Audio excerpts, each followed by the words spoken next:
So here we are. Don't slouch. There are people watching. Here you go.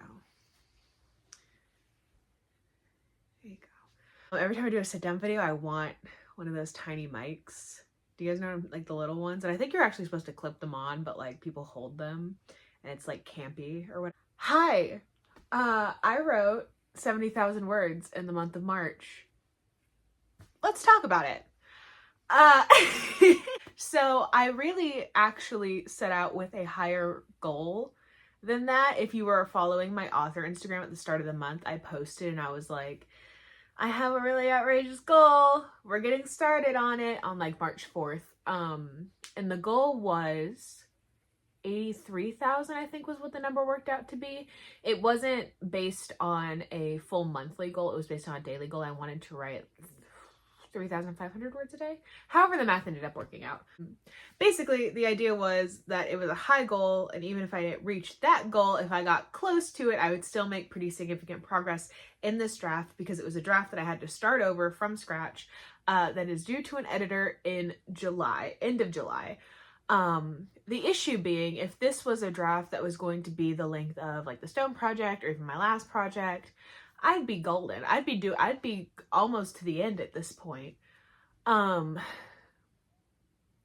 We just passed the midpoint. And as a severe underwriter, and this being a first draft, I can usually assume that the second draft and the third draft are probably going to add words. So that has brought on kind of a new discussion in my publishing schedule of if this is going to continue to be one book or if I'm going to try and cut it in half, and how I would work all that out and make it fair for readers and purchasers and all of that stuff. So that's kind of where we are with that. I'm, 70,000 words into it, and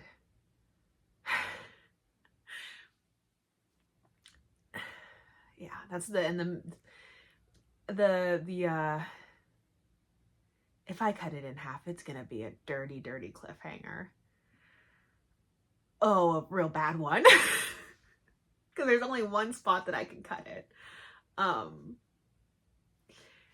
Anyway, I went ahead, because really all I can say for this video with the title that it has is that I wrote 70,000 words in March, and I made really good progress in this. It's a draft to 0, so obviously I'm able to pump out words a little bit faster because I'm not trying to make them sound 100% absolutely perfect. I'm just trying to write the story and make the story exist in one single document. So I went ahead and I went to my Instagram. It just asked kind of if anybody wanted to know anything about how my writing month went or anything like that. And some of the questions that I got, I thought were pretty good and kind of pertained to this topic. The first one being about writer's block, because it's hard to write a lot of words if you're in writer's block, obviously.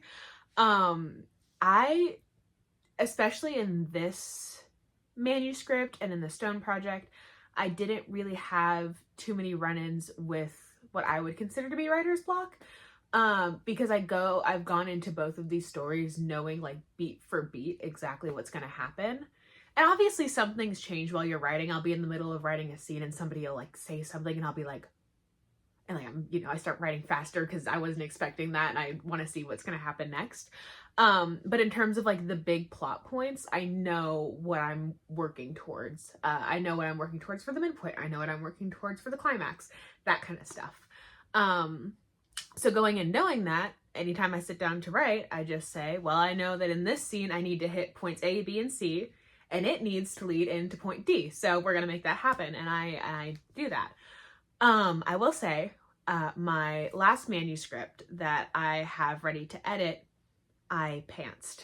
I kind of did an outline, but the outline ended up within like the first 30 seconds of me writing the book, useless.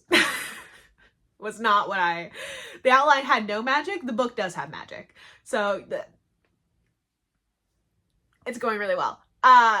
And when I was pantsing, I found myself much more often sitting and like staring at the screen and being like, I don't know what to write. And I kind of had to accept and I think this is part of the comfort of using the term draft zero, was that if I got stuck and I was stuck for more than like a day, I would basically just be like, you either have to bracket in what you think needs to happen here, or you just need to write it. Even if it ends up being not at all what's going to stay there, just write something. Make something happen so we can progress forward in the plot. And sometimes it worked. I think when I go back and edit, I'll see how successful some of those spots were, because one of those spots was a big plot point in the ending that I'm not sure if it ended up working the way I wanted to or not. So we'll see. But I'm also, in saying that, I think as creatives, our desire is always to push forward, which is good. That's what you want, to be making progress, and you want to be moving forward, and you want things to be right. I do prioritize taking breaks and like taking days off and making sure that like on my days off, I'm not writing, right?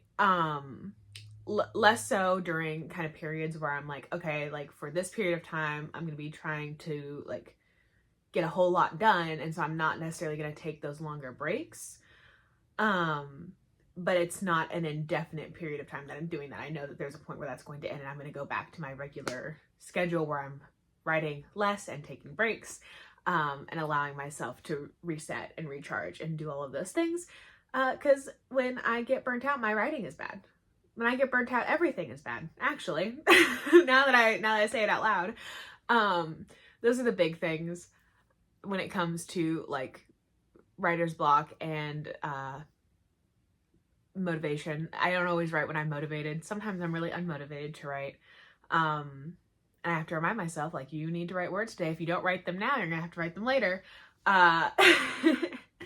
And when I get in those moods where I'm like really unmotivated, I do try to make it feel like kind of like a treat. Like I'll like light a candle and get cozy, put on comfy pants, like just try to like make it feel like a less like, oh, you need to sit down and work, and more like, let's like relax and play around a little bit and see what we can figure out. And that usually will help me a lot, because I don't really have a writing routine. Somebody asked about that. I don't have like a set scheduled routine or anything like that. I just write. I try to write every day. I try to take one day a week off. But when I write individually in each day, it changes. It's kind of whatever I can fit into my schedule.